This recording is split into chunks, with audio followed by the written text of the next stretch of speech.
Y'all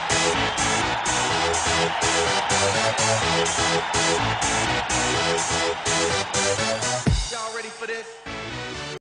Hi guys, I'm Kimmy Roper and welcome to Sports Access. And I'm Eliana Hagos. Thanks for tuning in. January 28th, the Lady Rams had to slow their roll after two big wins against Langston University. They took a tough loss here at home in the Sid Richardson building versus Louisiana State University Shreveport, which ended their 23 home game winning streak. Just 10 points shy of the Lady Pilots, the Lady Rams lost 46-56. The Lady Rams did get a win on the boards, 49-47, but managed to turn the ball around 26 times. Senior guard Christy Alexander led the Lady Rams with 14 points and 7 boards, while senior guard Nicole Terrell had 10 points in their loss. Well, I'm kind of sad that they're winning at home so many times, and they had to come to an end like that versus LSU Shreveport. Mm-hmm. But LSU Shreveport is a well put together team, so they did really good. But unfortunately, I think it's definitely a tough loss. I think it's something that says a lot about the team at the same time because they were really, riding their high horses, beating Langston 2 times. Those were great wins. Put them on top of the conference, but you really have to beat the small teams and play them just as hard as you play the top teams. You definitely keep up the rep. You may beat the big teams, but beating the little components will definitely even boost you up even more. So maybe it was a wake-up call for the girls, but then again, hopefully, we get on them some more as far as winning to definitely get them up in the ranks for the conference. Exactly. But I'm sure they can turn it around. Yeah, definitely. The Texas Wesleyan men's basketball team took on their rivals, Louisiana State University Shreveport, January 28th at the Sid Richardson Center. This 61-57 loss marked a break in their 27 consecutive win streak at home. The Pilots outshot the Rams 39-37%. Ram basketball did, however, go 32% from the three, and they won the war on the boards 40-37. 4 players held double figures for the Rams. Senior forward Eric Frederick led the team with 17 points. Junior guard Oscar Griffin and senior guard Ronnie Moss both threw in 13 points, while senior forward Stephon Moutier dropped in another 10 off the bench. So Shreveport is a fairly new team in the conference, but the guys have definitely had a hard time with them. They have really good athletes on their team, really good coaching staff. So, it is a competitive ball game. I feel like, of course, we're going to see them again in the conference tournament, and that's going to be when they're really going to have to take care of business because coming to our home and beating us, especially after that 27 consecutive game winning streak, is huge. Yeah, just like we said about the girls, the guys have kind of been riding their high horse, but they do have the ability to do that since they've been winning so much. So, no offense to you guys, but with that being said, coming back home, you definitely got to defend your territory no matter what. And that is a tough loss. LSU Shreveport been in for 2 years in the conference. They have been competition for us. Like you said, Our Lady Lake is one of the top ones, but LSU Shreveport kind of falls right underneath that, and the guys will definitely need to work on some other different things as far as definitely defense on that part. Letting the other team get all those points against them is kind of tough. Alrighty. The Lady Rams basketball team suffered another home loss January 31st against Wiley College. The hard 61-58 loss was no blowout for the Lady Rams, as though the whole game they did not let the Lady Wildcats get too far ahead. Senior guard Nicole Terrell led the Lady Rams with 16 points, 5 steals, and 4 assists. Senior forward Octavia Mullins tallied another double-double with 12 points and 13 boards, and senior guard Christy Alexander put in 11 points for the Rams. This brings Lady Rams to a 10-4 record, placing them 4th now in the RRAC conference. Another home loss is tough for the girls, but they fought that game. They really did. I'm not sure what was completely going on as far as why they weren't ahead of the ball, because in the first half, they were up a couple of points, but it was like back and forth, and then Wiley kind of just took over and they led the whole game for the rest of the second half. So, like I said, it wasn't a blowout, but they did lose by 3 points, which makes it even worse than being blown out, I think, because you're like right there on the edge. And Nicole Terrell did try to shoot a 3 at the end with like 2 seconds on the board, but unfortunately it wasn't enough to get them at least into overtime. I think that this is a tough team for them only because they're so scrappy. And Texas Wesleyan basketball has molded themselves to be more of a fundamental team, Coach Bill taking over. I think that they had an issue with them as well last year, and I think that part of it is their pressure defense. And that's something that we just have to work on as far as offensively breaking that and being aggressive. We really have 3 main scorers. We see Christy, Nikki, and Brittany scoring the majority of their points. Octavia Mullins, of course, throwing some things in down low, but we need some penetration from the guards, and we need them to look I think with all that put together, if they definitely work on that, we should be able to beat that and not have these two close runs of the game. The Rams had a strong turnaround January 30th as they took a 103-95 win over Wiley College. This game started off with a 22-5 run that never seemed to slow down. Frederick reached his 8th double-double of the season with 29 points and 10 boards, and Moss threw in his 29 points and 6 boards as senior guard Brian Talley dropped 19 in the win. So it's nice to see the guys bounce back like that. I mean, they had a tough loss. It's a tough team, it's a tough loss.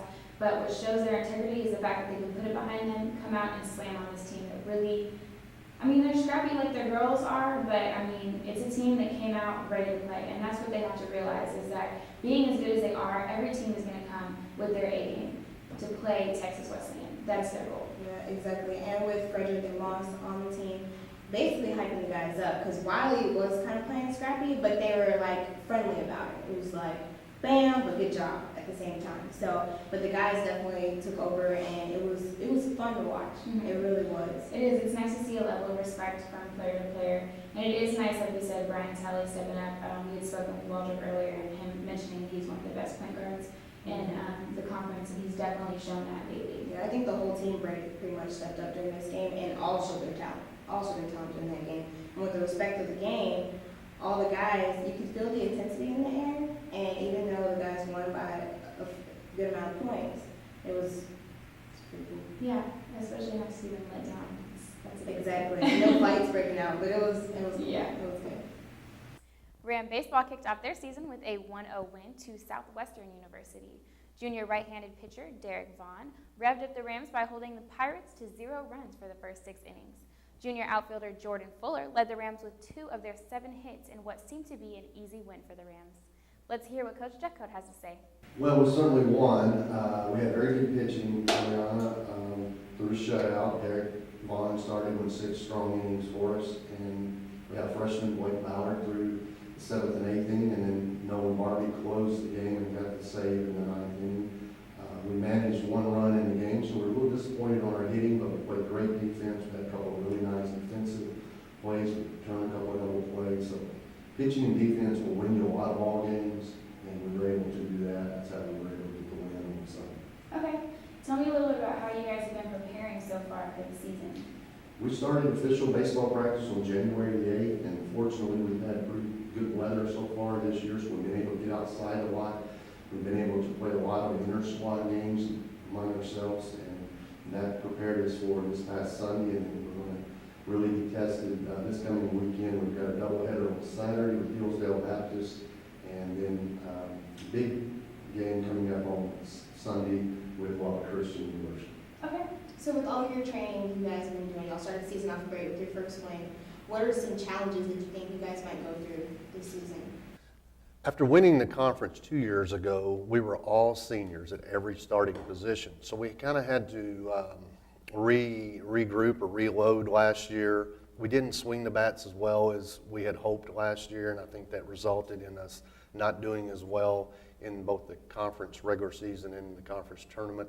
For the first time, I think in 6 years, we did not make the regional playoffs.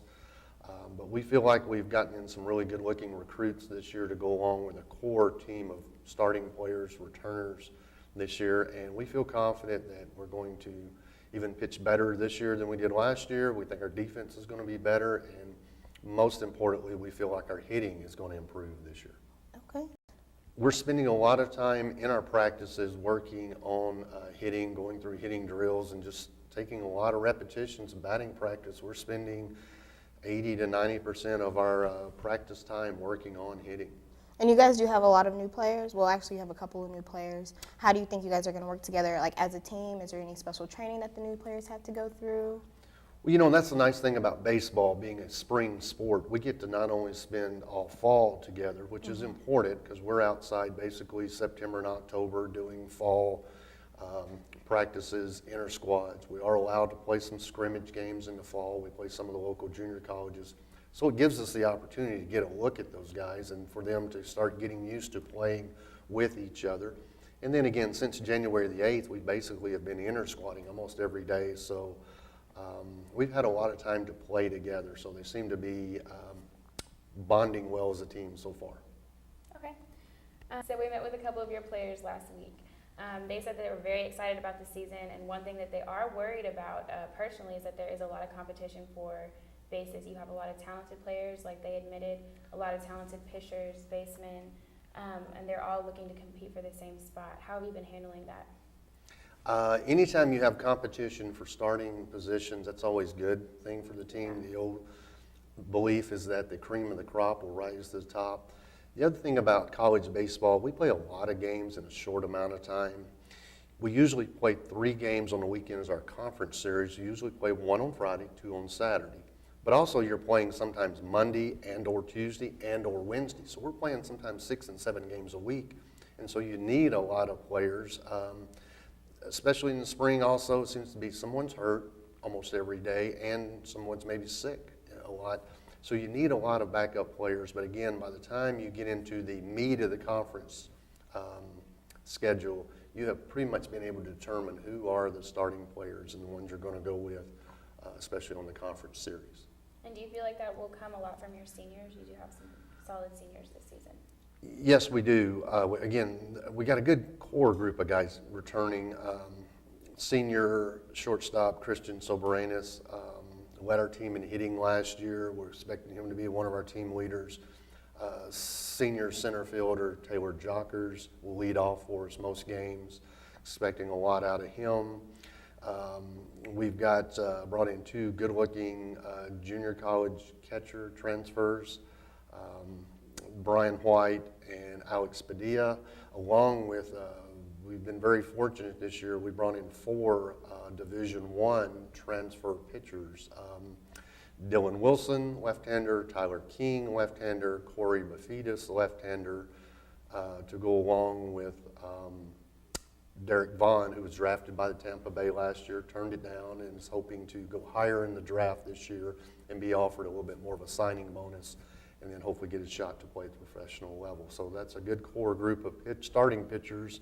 And on top of that, we have Nolan Barbie, junior pitcher, who was one of our best relief pitchers, probably our best relief pitcher last year. And along with, needless to say, Patrick Melton, he made first team all-conference closer, and he's preseason All-American pick this year. Oh, so that's great. So you as a coach, what are you most excited about for this upcoming season? I've been really impressed with our overall attitude and their work habit so far. I think attitude carries you a lot farther than talent. Baseball is a little different than most of the other sports, college sports like basketball or football, in the fact that because we play so many games, you have to look at it more like it's a marathon rather than a sprint, is the analogy that is used. And it's such a grind because we're playing so many games. We're allowed 55 regular season games, along with, if you go far enough in the playoffs, you could go as many as 70 games during the season. So you got to have a great attitude, and you got to have great work habits, and to be able to handle that mental grind as well as the physical grind. Awesome. Well, that's about it. Thank you so much for your Thank time. you. Well, thank you, ladies. Appreciate it. Thanks for watching Sports Access. I'm Taylor Over. And I'm Eliana Hernandez. Tune in next week for more.